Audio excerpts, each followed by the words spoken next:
you got to do it again. You have got to do it again.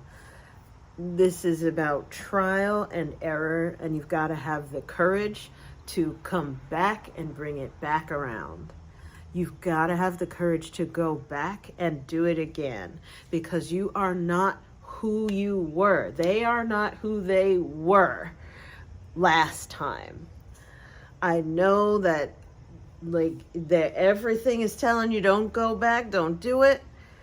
But in order for you to improve on the last failure, you got to go back around and do it again. You got to bring it back. You got to bring them back. I don't know who this is for, but this is the message that I'm being told to relay. This is about trial and error. I'm Sensei Victoria Whitfield from strategicmeditation.com, where I help impact-driven entrepreneurs and leaders like you get and stay grounded and clear in mind, body, and business. This is your business energy flow forecast from my office here in Plainfield. Right around on the porch, bringing wonderful autumn vibes and sharing all of this beautiful outdoor energy. Standing, right? Get up, stand, move your body. And the idea of this business energy flow forecast is for you to get out ahead of your week and increase your energy first, so that can increase your income and impact. That's what this is all about. So if that speaks to you, make sure you like, subscribe, share.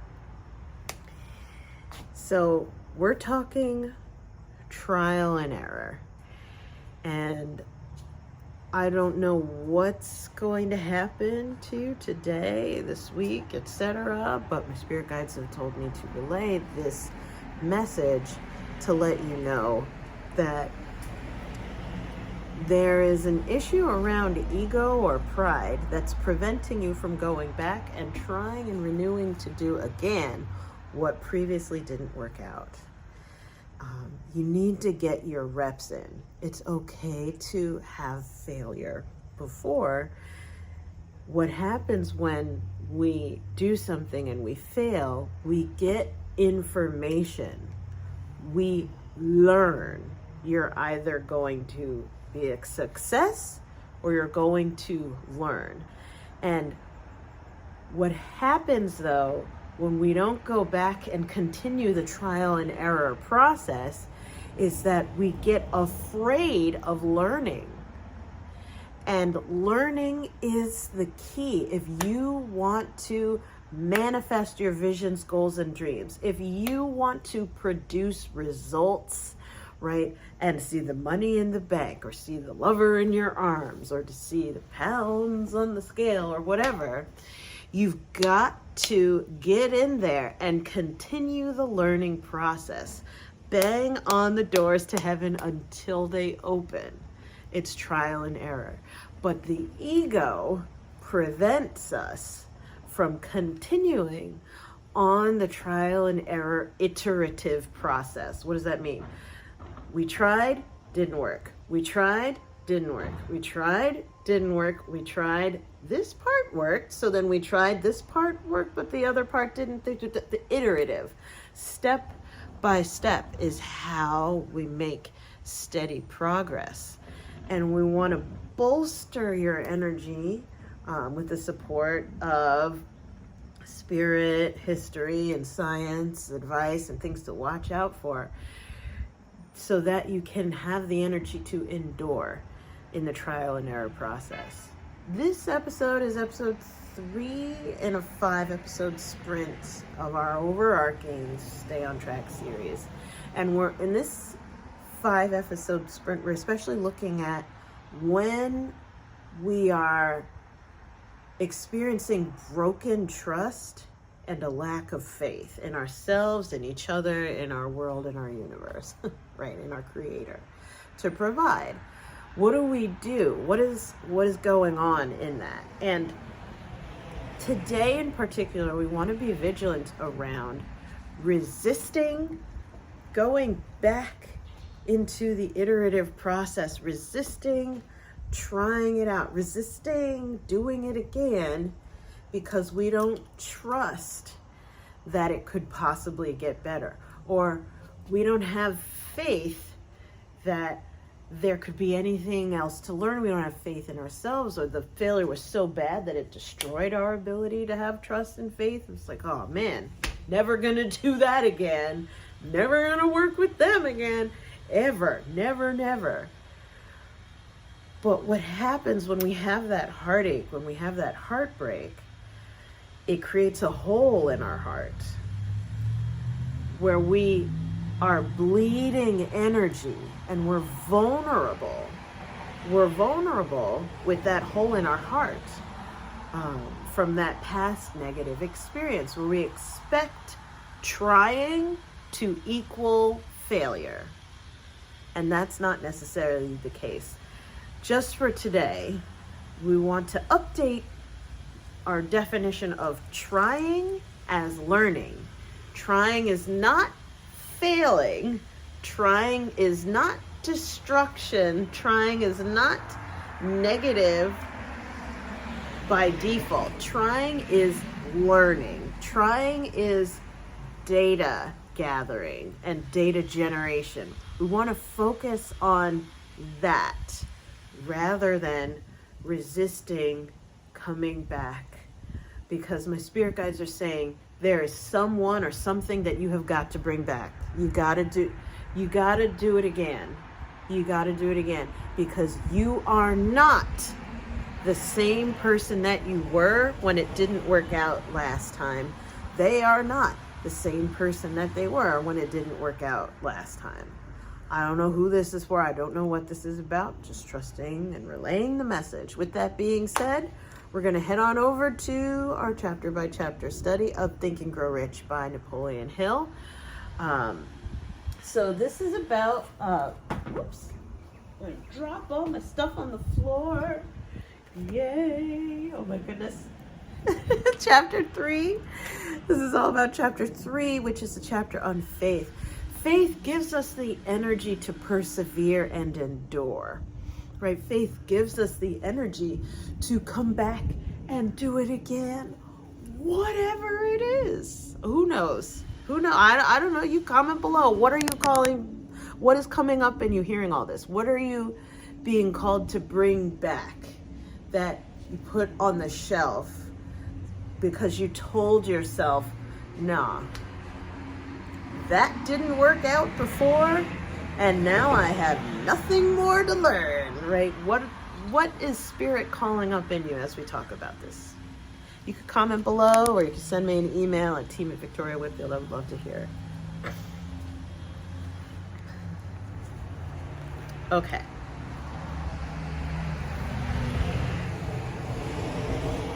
The Magic of Self-Suggestion. So chapter 3, chapter on faith and Think and Grow Rich by Napoleon Hill. Oops. It is a well-known fact that when one comes finally to believe whatever one repeats to oneself, whether the statement be true or false. I repeat, it is a well-known fact that one comes finally to believe whatever one repeats to oneself, whether the statement be true or false. If a man repeats a lie over and over, he will eventually accept the lie as truth. Moreover, he will believe it to be the truth. Every man is what he is because of the dominating thoughts that he permits to occupy his mind. Thoughts that a man deliberately places in his own mind and encourages with sympathy, and which he mixes any one or more of his emotions, constitute the motivating forces that direct and control his every movement, act, and deed. Comes now a very significant statement of truth. Thoughts that are mixed with any of the feelings of emotions constitute a magnetic force, which attracts other similar or related thoughts. A thought thus magnetized with emotion may be compared to a seed, which, when planted in fertile soil, germinates, grows, and multiplies itself over and over and over again. until that which was originally one small seed becomes countless millions of seeds of the same brand. The human mind is constantly attracting vibrations that harmonize with that which dominates the mind. Any thought, idea, plan, or purpose that one holds in one's mind attracts the hosts of its relatives, adds these relatives to its own force, and grows until it becomes the dominating, motivating master of the individual in whose mind it has been housed. Now let us go back to the starting point and become informed as to how the original seed of an idea, plan, or purpose may be planted in the mind. The information is easily conveyed. Any idea, plan, or purpose may be placed in the mind through repetition of thought. Tying this back to trial and error, you can convince yourself that that was an absolute failure, and you can do that through repetition.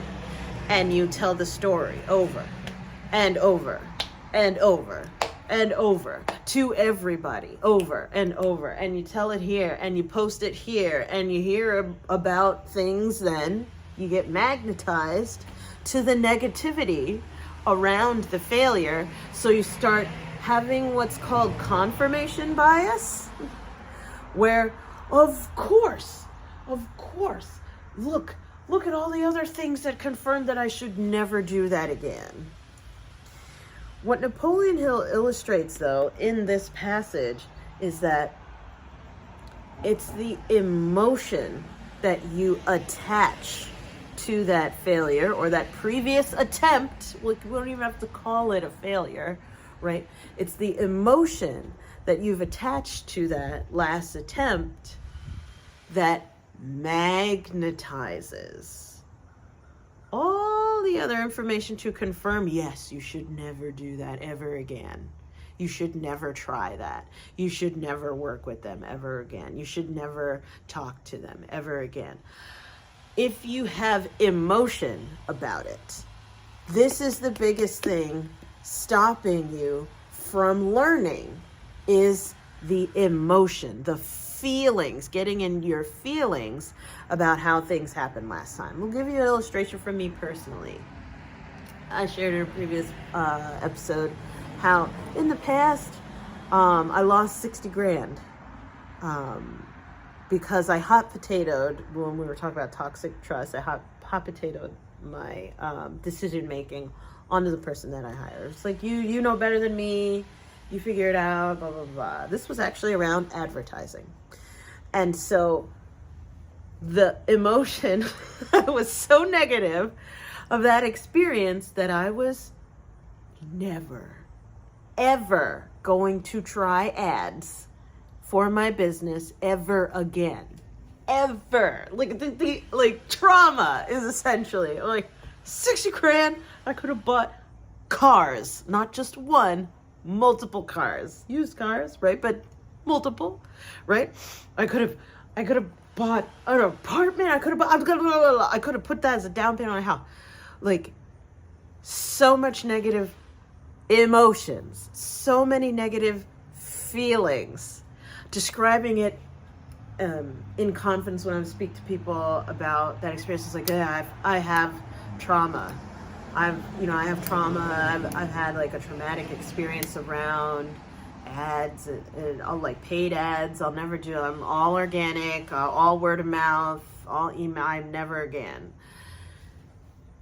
Because of the repetition that I was doing over and over and over and over again of that story of trauma, of I lost it, it's $60,000, but like, it's all that emotion started bringing in confirmation bias, or as Napoleon Hill said, magnetizing thoughts to create that attempt into an absolute truth of ads don't work. And so, of course, I'm seeing all these courses and coaches and things about organic lead generation, blah, blah, blah. And what's crazy is that what I needed the most, and only recently this lifted off of me within the last couple months, literally last 2 months, around the filming of this video, what opened up in me is that, oh my gosh, I've convinced myself that ads don't work. What if I were to just release the emotion around that? I did some NLP and EFT to help release the emotion around that. I had help, right? I reached out to someone to help me work through that and realized, oh my gosh, ads work. That was just a failed attempt. And here's all the things that I learned not to do next time. And by the way, I do have ads going now in a different way, right? On a different scale, and they're working. But it's been years since, bad trauma with advertising, never gonna do it again, to finally doing paid advertising again. Is paid advertising the way for you? I don't know, but this is my experience that I'm sharing with you to illustrate that trial and error is an ego and an emotional healing journey. We gotta work on our mindset and our emotions to stay clear, or else we'll be blocking the way forward. So neither here nor there. Okay, that's what history and my own experience has to say about the subject.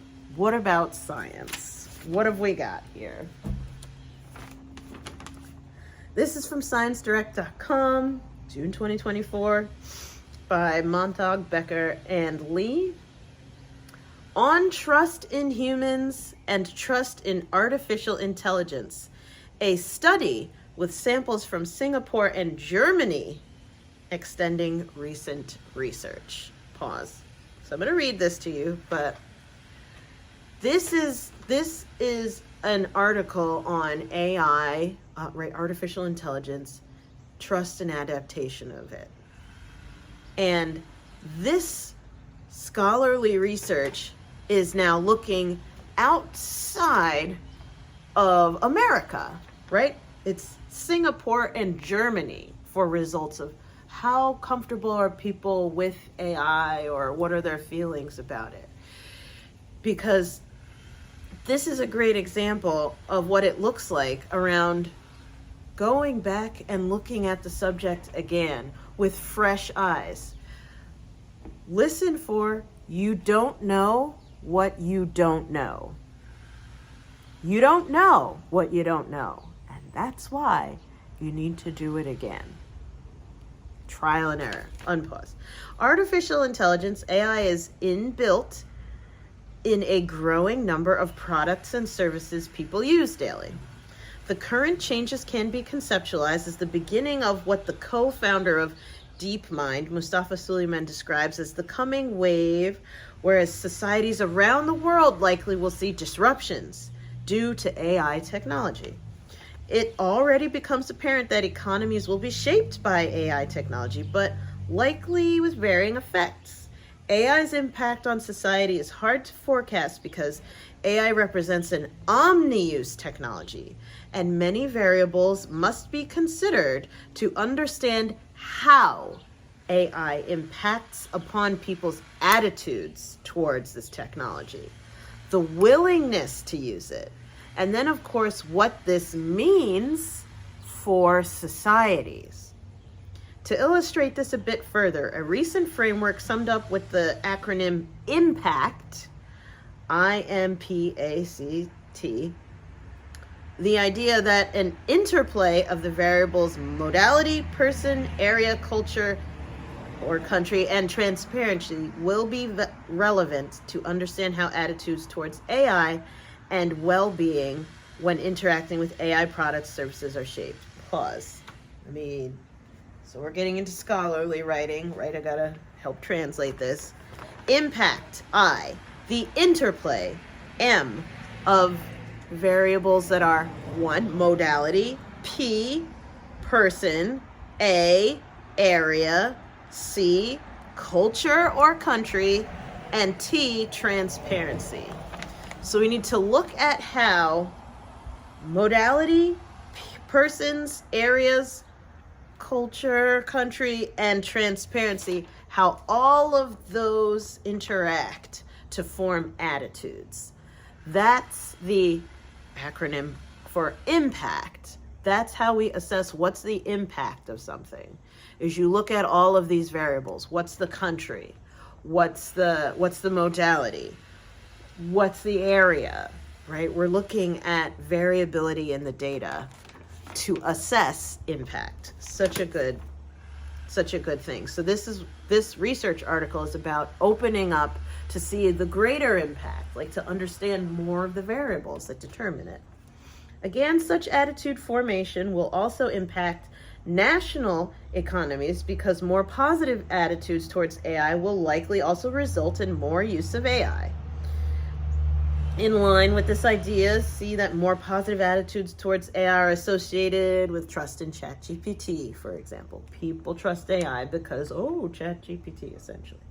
Hence, the impact framework postulates that variables such as personality of the AI users, the area where AI is operating, regulation efforts of countries, and explainable AI will all need to be considered to grasp AI's impact on users and societies. We believe that a prerequisite for a successful transit from pre-AI to AI societies will be that people trust AI. Pause. To go from one paradigm to another paradigm successfully, trust is required. In order for you to go from your before in your manifestational process to your after, right? Where you have manifested, where you have produced the thing that you want, the dream that you envision. You have got to have trust that you can safely navigate from the before to the after. You got to have trust in it. Unpause. In other words, okay, wait a minute. In this regard, here we are. The question arises, if more trust in humans goes along with more trust in AI. In other words, are people who report to trust humans also persons who more trust AI? That's what this lovely article from Science Direct explores.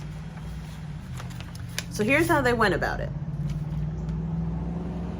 First, we recruited 2 large samples with different cultural backgrounds to test if people who trust people trust machines in general. That's the question, right? So 2 large samples with different cultural background, German sample and a Singapore sample. This approach can be seen as highly relevant because much research in the field of psychological sciences is, get this, hampered by the weird problem. And the weird, literally, it is an acronym, weird, describes W, Western, E, educated, I, industrialized, R, rich, D, democratic. WEIRD, Western, educated, industrialized, rich, and democratic background. Study participants have often had a Western, educated, industrialized, rich, and democratic background, and is not clear if observations can be transferred to other populations. Pause. What does that mean?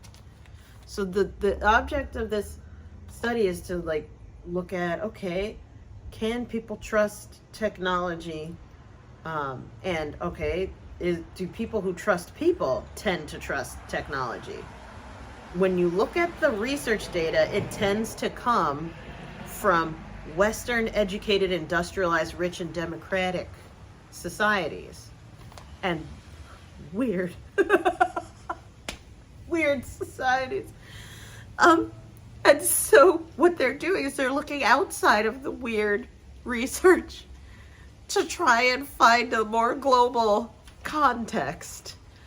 Who would have thought that the bulk, right, applying this to us, this framework, a way of approaching this issue is to go back and retest of the ability to have trust and faith outside of a, let's say, just Western concept. So could it be that because we have a Western version of looking at this situation, Westernized version of looking at this situation, that we have a skewed point of view, that we are convincing ourselves to trust no one? And I'll put this on me because I'm an American. According to this, I'm weird, which is awesome. This article is so crazy. So I have this weird outlook where it's like, oh yeah, trust no one. I'm strong, independent, weird point of view.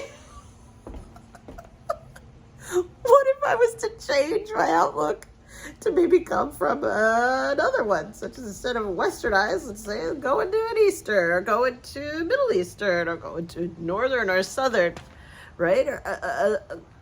To see from a different point of view is the idea here.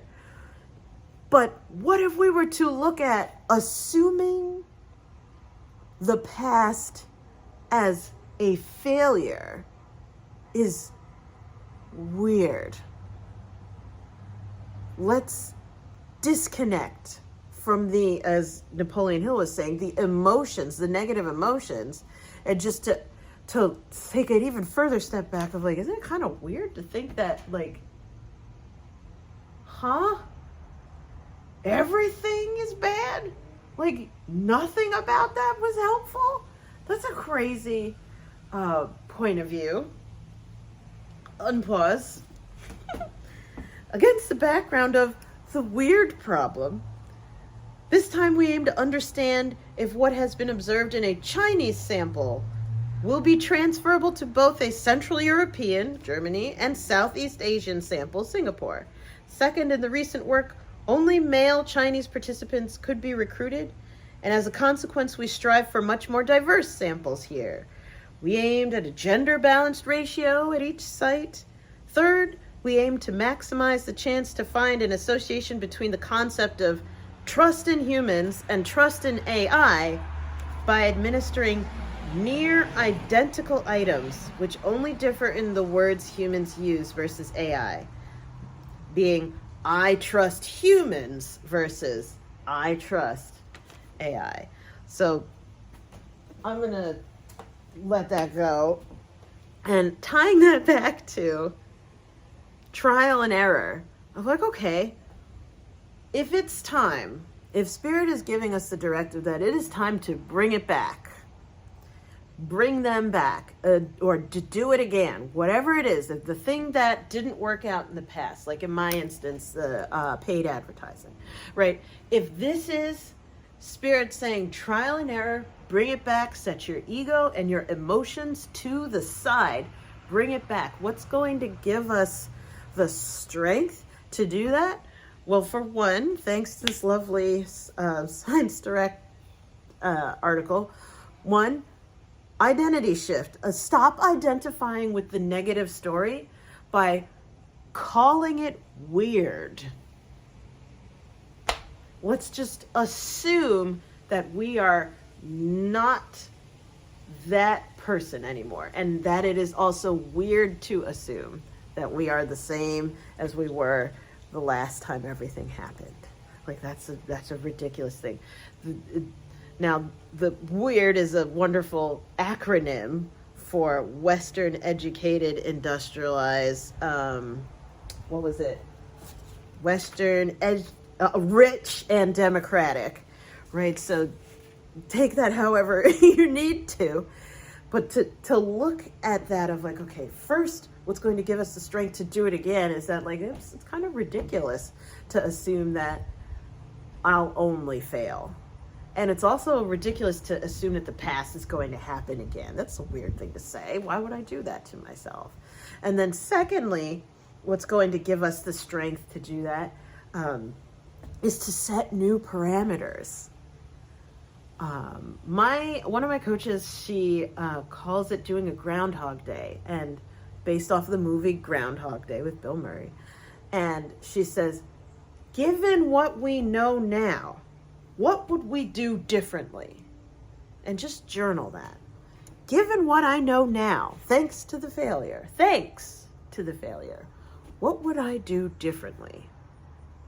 And then go do it, rather than just taking your brain, throwing it in the trash can, and running towards another attempt. Okay? So with that, the card of the week is 8 of Air. So this is what Spirit has to say. 8 has to do with infinity, ebb and flow, cycles and seasons. Air has to do with the mind and illusion of being trapped. It's right side up, by the way. It's the 8 of Swords. Can you see?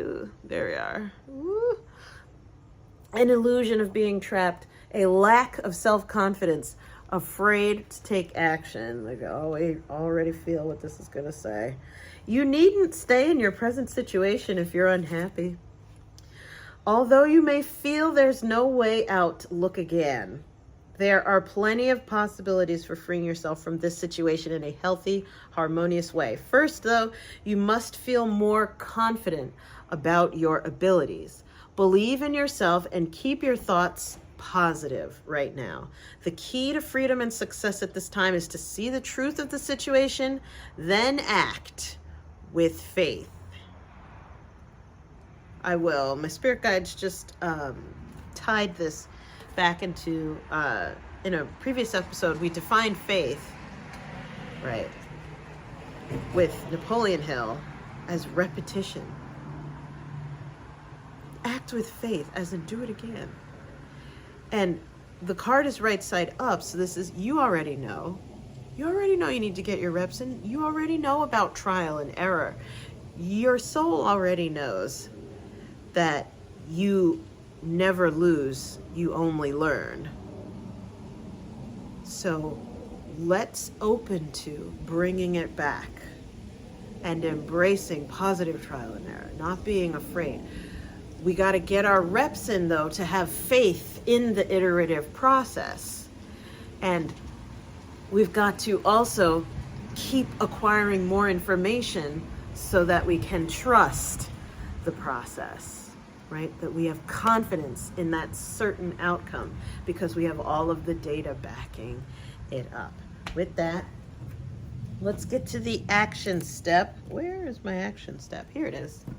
Of the day, right? Because we could talk about, all right, we got to do it again and trial and error and all this stuff.